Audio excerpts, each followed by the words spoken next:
Israel and Hamas that has now entered 63rd day. Let's get you the latest update from the war front on your screen. Now, Israel continues heavy bombardment of the Gaza Strip. Israeli Defense Forces makes raids across West Bank. IDF says it killed 2 senior officials in Hamas's intelligence division this week. United States President Joe Biden speaks to Israeli Prime Minister Benjamin Netanyahu over call, stresses requirement of more aid to Gaza. Israel-Hamas not close to another deal on new humanitarian pause. That is what White House has claimed. Now, Israel's attacks on the Palestinian-run Gaza Strip amount to genocide. That is what the Iranian President Ebrahim Raisi has said. Netanyahu, meanwhile, has warned Hezbollah against escalating fighting.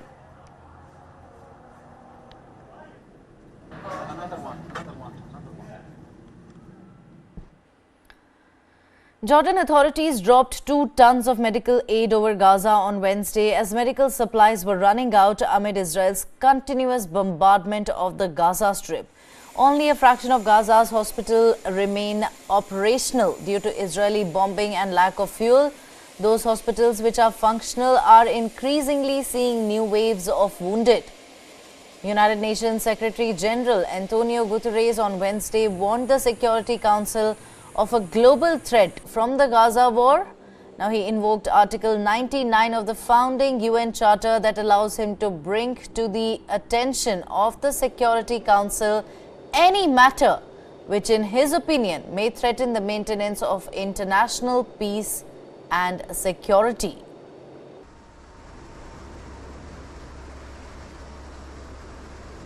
Two tons of medical aid was dropped in Gaza. In fact, it were the Jordan authorities who dropped these 2 tons of medical aid over Gaza as medical supplies are dangerously low in Gaza hospitals.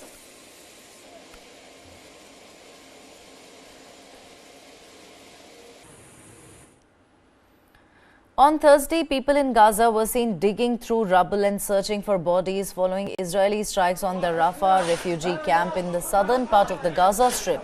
Gazans were searching under smashed concrete in order to find those still missing from the strikes early on Thursday morning.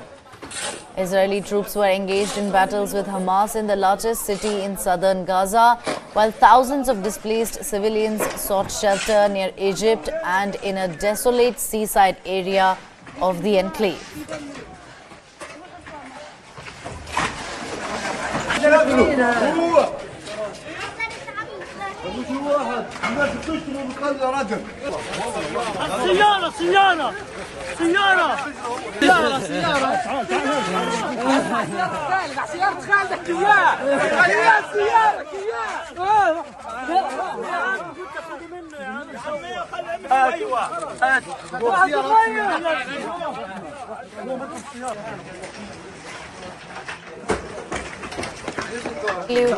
Tragedy right there in Gaza. Over 16,000 people have lost their lives. This includes over 7,000 children. Israel continues its ground operations in the Gaza Strip as it has vowed to stop at nothing less than to eradicate Hamas. But people become casualty as they always do during such operations. Now, Israel announced that it had attacked dozens of targets as it engaged Hamas terrorists in the Gaza Strip's largest cities on Thursday. Multiple explosions were heard in the Gaza Strip from southern Israel and smoke billowed from the ruins of buildings in the Palestinian enclave. Israel's incursion into Khan Yunis followed a ground operation in Gaza City in the north to eliminate Hamas terrorists who had attacked Israel and taken hostages on the 7th of October.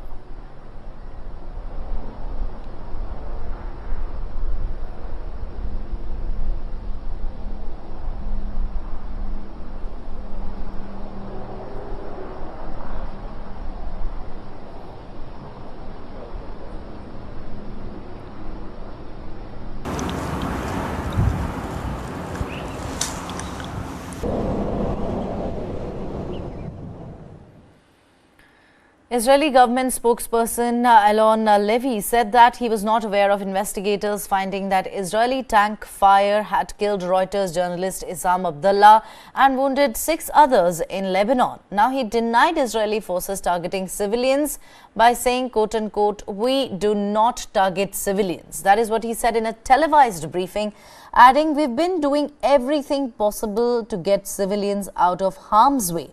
The Israeli government spokesperson was responding to a question about Reuters' report on the killing of Reuters journalist by an Israeli tank. Listen in. I'm not familiar with these specific reports, but of course the guiding principle of Israel's campaign against Hamas is that we uphold the principles of international law regarding proportionality, necessity, distinction. We target Hamas, we do not target civilians, and we've been doing everything possible to get civilians out of harm's way while we go after the terror monsters who perpetrated the October 7th massacre. Around 800 high school students from across Israel traveled to Tel Aviv on Thursday to decorate menorahs on the eve of Hanukkah in honor of the hostages still held in Gaza by Hamas terrorists. The students wrote and designed messages on wooden stars of David on which they placed candles and pictures of the hostages still in Hamas's captivity. They also released balloons into the sky above Tel Aviv. The country marked Hanukkah, the first Jewish festival since the 7th of October.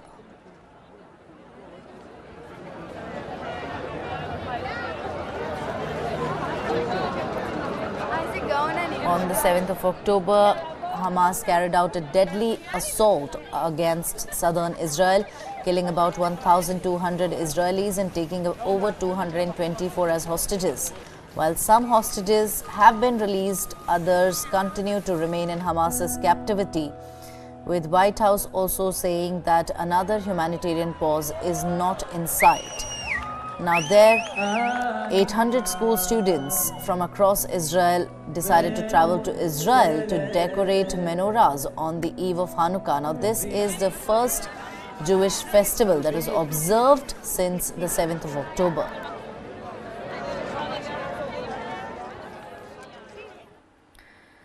Israeli forces on Wednesday said they were encircling the Gaza house of top Hamas leader Yahya Sinwar as they advanced for the first time to the heart of the biggest city in the enclave's south. Take a look. Israeli forces said on Wednesday they had surrounded the house of Hamas's leader as they battled Palestinian militants in the heart of South Gaza's biggest city. In a statement on Wednesday evening, Israel's military said its troops were carrying out, quote, target raids in central Khan Yunis for the first time. It also released footage said to show its operations there, though Reuters was not able to independently verify the location or when it was filmed. In a video message, Prime Minister Benjamin Netanyahu said Israeli forces had encircled the house of Hamas leader Yahya al-Sinwar in the city. His house may not be his fortress and he can escape, but it's only a matter of time before we get him. Meanwhile, the situation is getting increasingly difficult for civilians.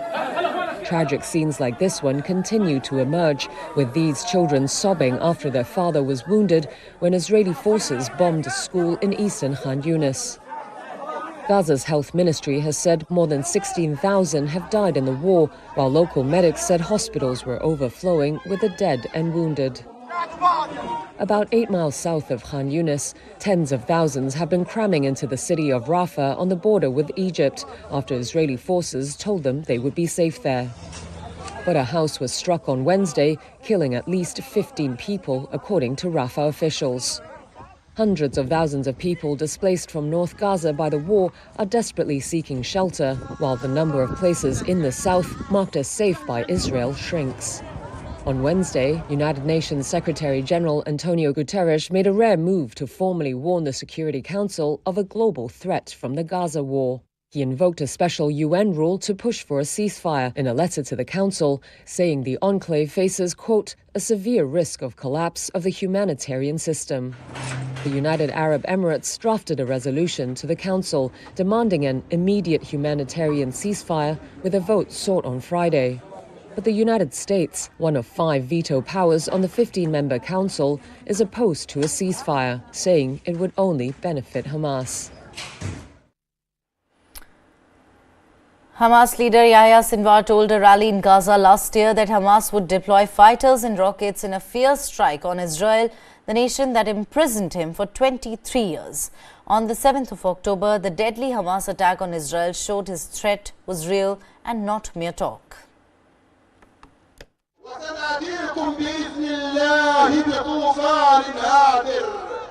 Hamas leader Yahya Sinwar's speech in Gaza last year was no idle threat. We will come to you with an endless number of rockets. We will come to you in a flood of soldiers without limit. It sounded like crowd-pleasing hyperbole.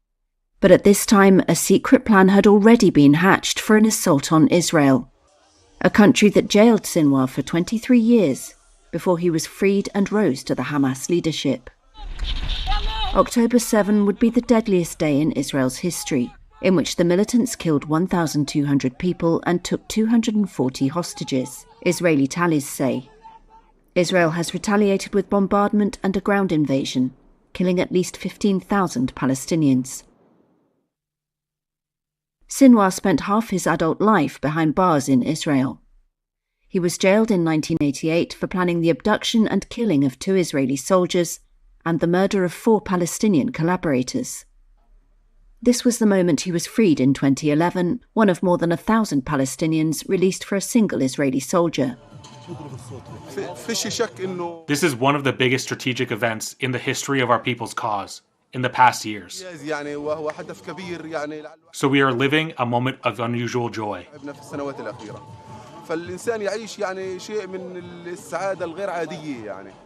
Sinwar has been leading negotiations for prisoner swaps with hostages, sources say, and it's a personal issue. He has vowed to free all Palestinian prisoners Israel holds. Sinwar is a ruthless man, according to Michael Kubi, a former official for Israel's Shin Bet intelligence agency, who interrogated him for 180 hours in jail.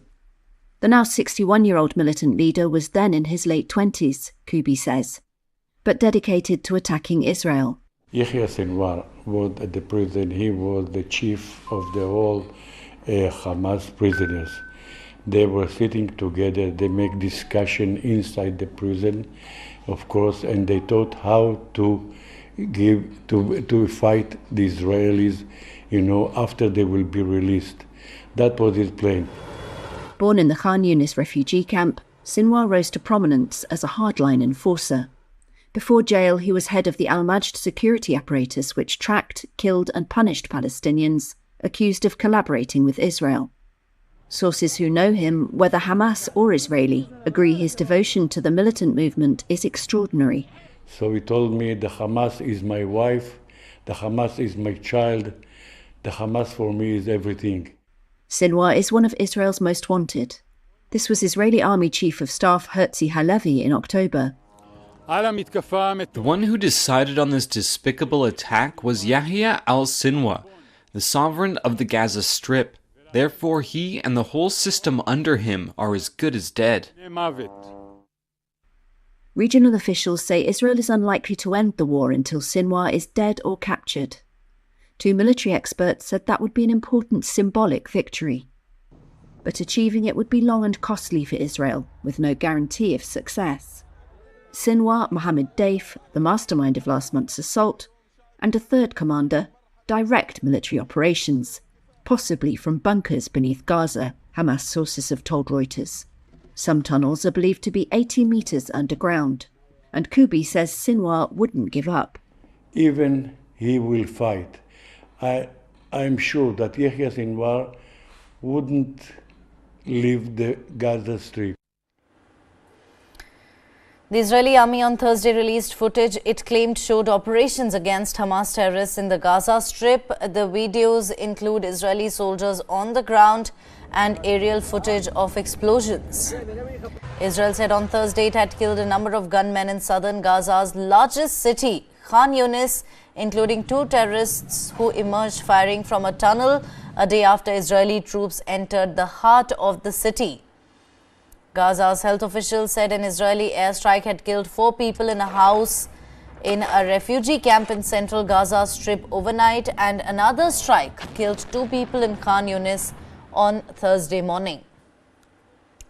Today is the 63rd day of the fighting, and Israel continues its ground offensive against Hamas terrorists. Benjamin Netanyahu has vowed to eradicate the terrorist organization and stop at nothing less.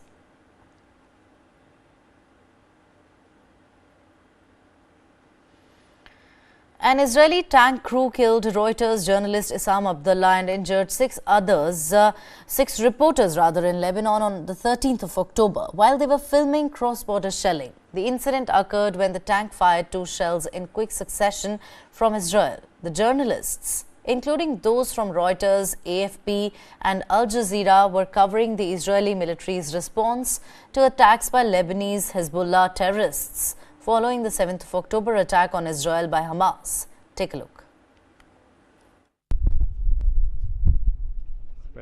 This is the moment an Israeli tank shell struck a group of journalists in southern Lebanon on October 13.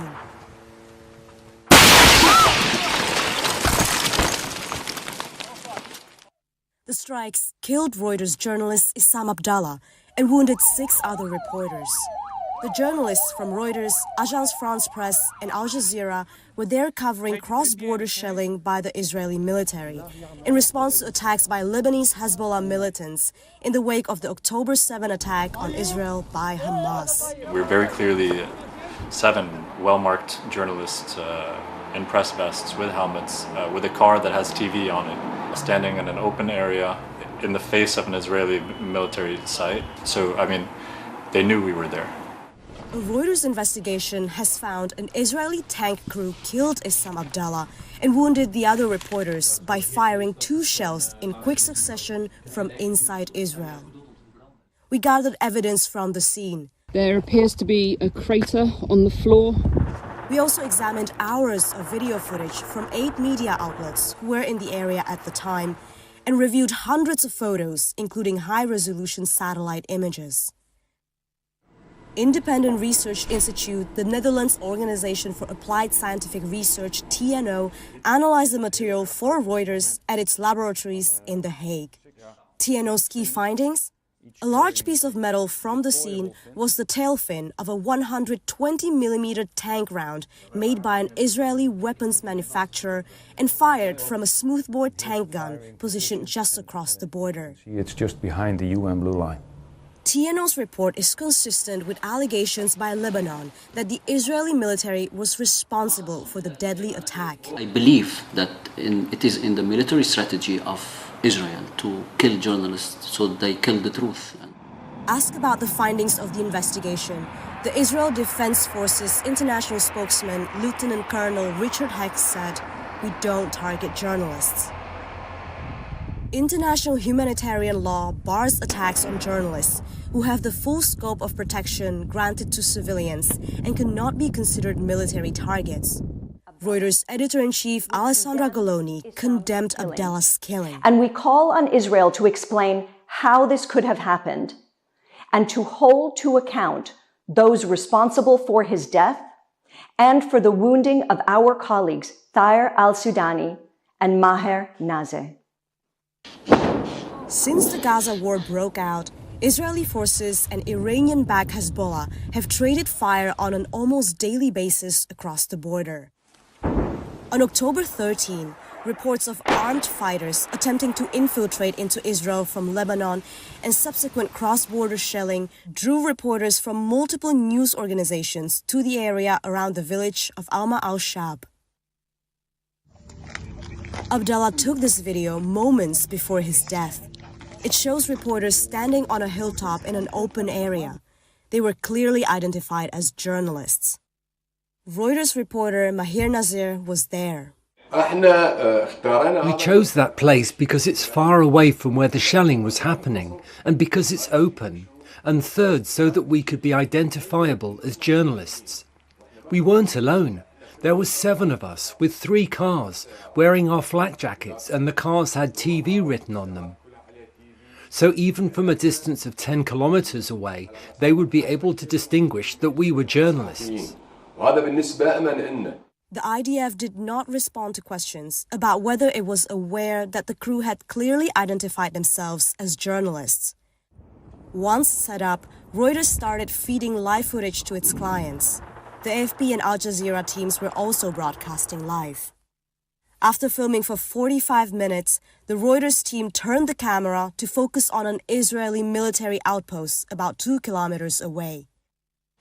Less than 90 seconds later, a tank round smashed into Abdallah, killing him instantly and knocking out the Reuters live feed.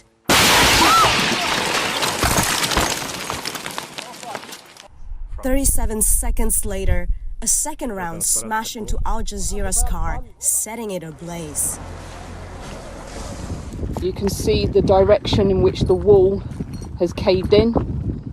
The conclusions reached by TNO scientists rely on 3 key pieces of evidence: the aluminum tail fin from the tank shell that was found near Abdallah's body, previously unpublished video from Italian broadcaster Rai which showed the second strike, and the audio from both rounds taken from Al Jazeera's live feed. We can combine that with the speed of sound and determine the firing distance. The 3 key findings of our investigation are that the 2 shots were fired from the same position.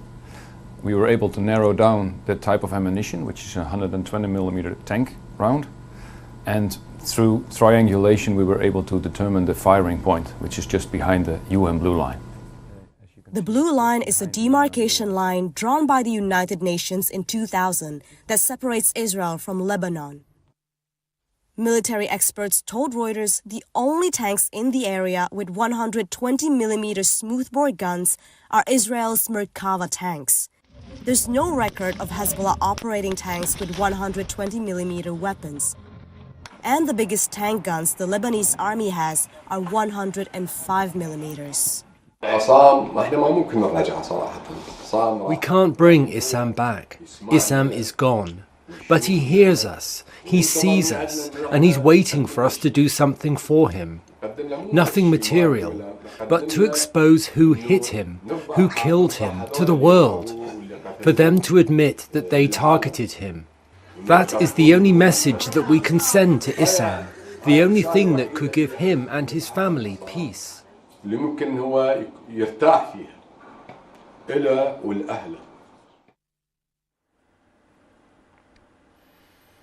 In Gaza, an unprecedented surge in infectious diseases has been reported as displaced Palestinians seek refuge in crowded shelters.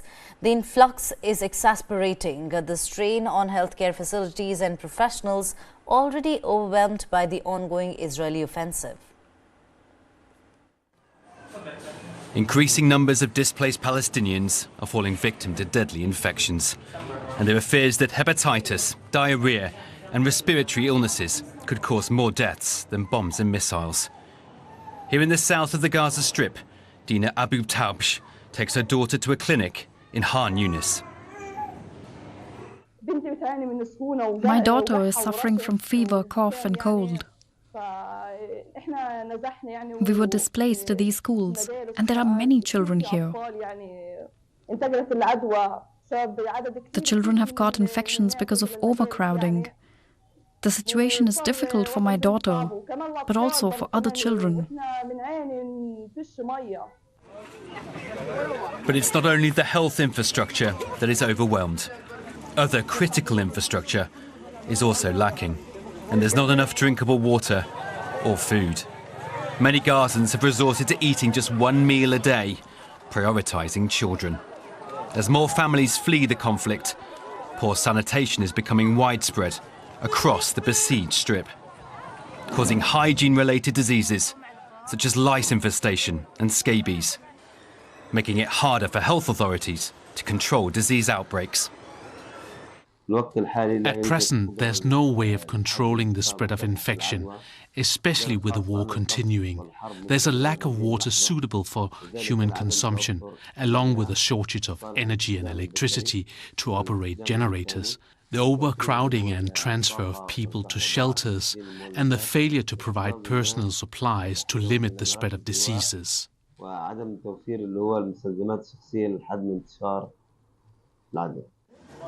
Health organisations have repeatedly sounded the alarm that the situation is becoming deadlier by the day. Dina's had to wait for hours to buy essentials like medicine for her sick daughter. About 1.8 million Gazans are now displaced, and hopes that the situation could improve are dwindling.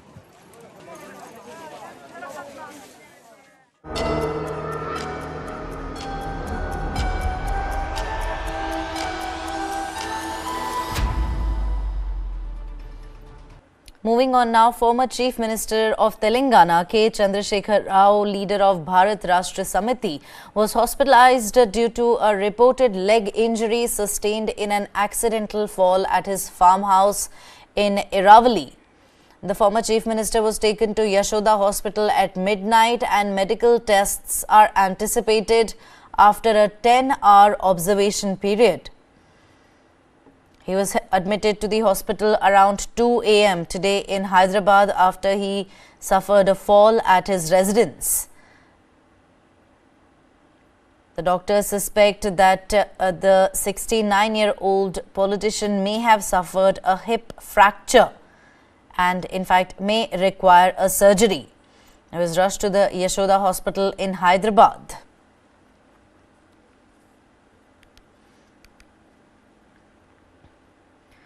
The Ethics Committee's report recommending the expulsion of TMC MP Mahua Moitra in a cash for query case is expected to be presented in the Lok Sabha today. Despite being listed on the agenda for December 4, it was not tabled. Opposition members are demanding a thorough discussion on the recommendations before a decision on Moitra's expulsion. Meanwhile, the BJP has issued a 3-line whip telling all its Lok Sabha MPs to show up today, stressing the importance of key legislative talks and backing the government's stance. The winter session of Parliament, ongoing since Monday, will continue until the 22nd of December.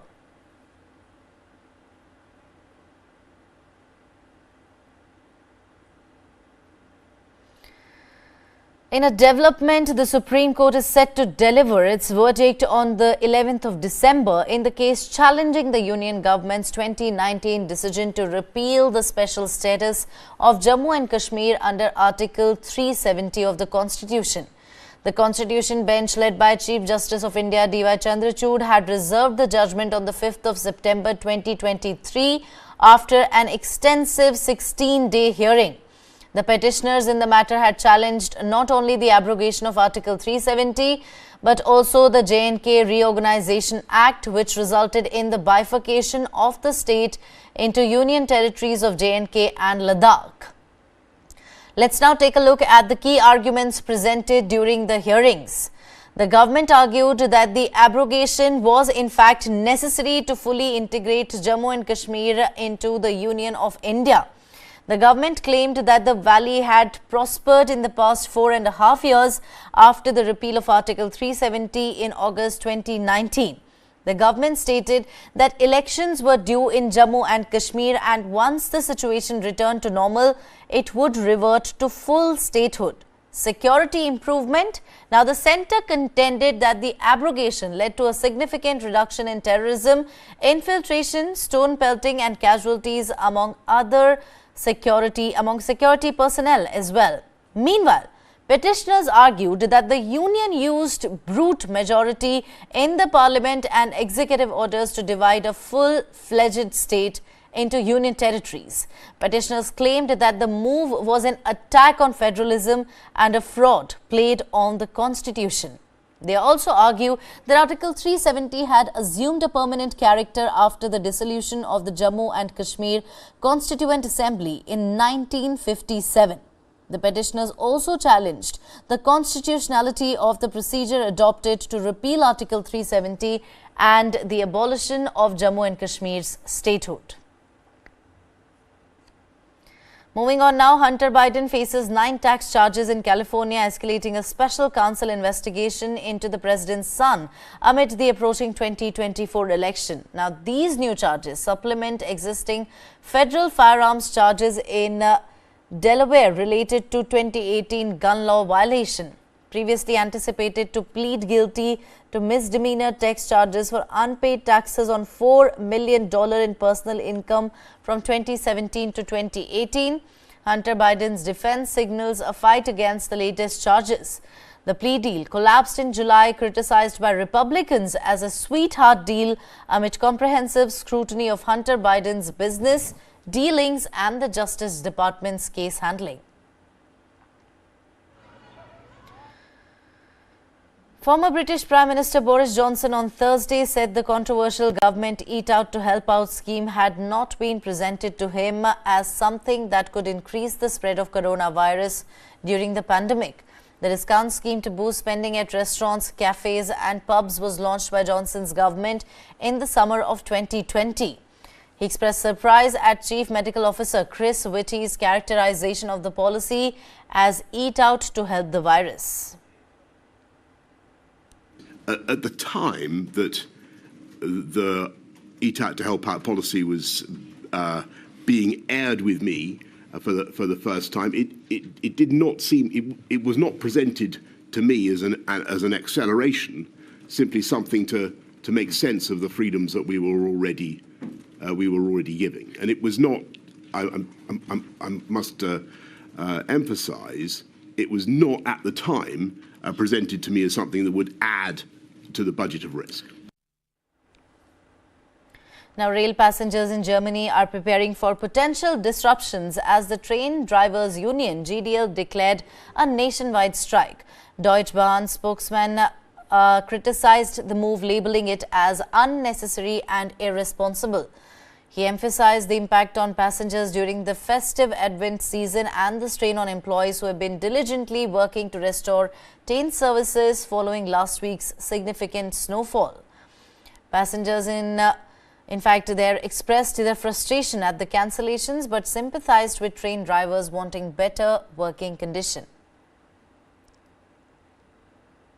This strike announcement came at a very short notice, and we find this strike unnecessary and also irresponsible towards our passengers who are looking forward to traveling by train during the Advent season, and also towards our employees and staff who are working very intensively on the timetable change at the weekend, but still have their hands full after the extreme weather in Munich to get train services back on track. And the GDL is also on strike against the German economy because the extreme weather in Munich also caused many backlogs of cargo trains, and we can only clear them up bit by bit. Google unveiled Gemini, its latest AI model designed to emulate human behavior more effectively than previous models. Now, Gemini excels in tasks such as comprehension, summarization, reasoning, coding, and planning. Available in 3 versions: Pro, Ultra and Nano. Its Pro version is already out, with the Ultra version set for an early release next year. Currently, Google has integrated the new Gemini Pro with its chatbot Bard, which is a direct competitor of ChatGPT. Users can have a text-based interaction with Gemini-powered Bard, but Google has promised support for other modalities soon. The new update is available in 170 countries and territories, but it is limited to English. A shooting in central Brussels left 4 individuals injured, according to police reports to local media. Authorities suggest the incident is more likely a result of personal disputes or vendettas potentially related to drug trafficking, rather than being an act of terrorism. Among the injured is a Swedish employee who's also a staff member of Swedish MEP Thomas Taube, as confirmed by the European lawmaker on social media platform. Now, this incident occurred nearly 2 months following a prior attack in Brussels, where a gunman targeted Swedish fans during a football match with Belgium, resulting in the tragic deaths of 2 individuals.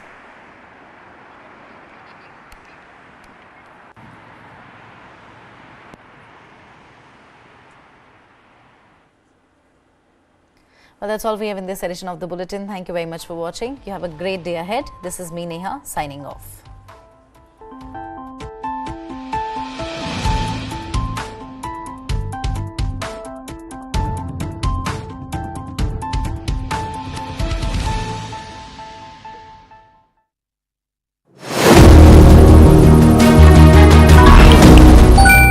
literally every major power in the world is gearing up with its own digital currency.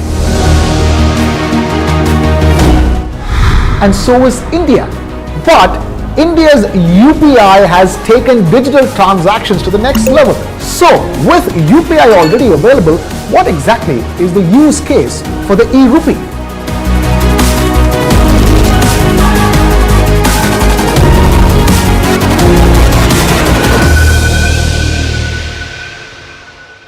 This and more streaming on world's first news OTT.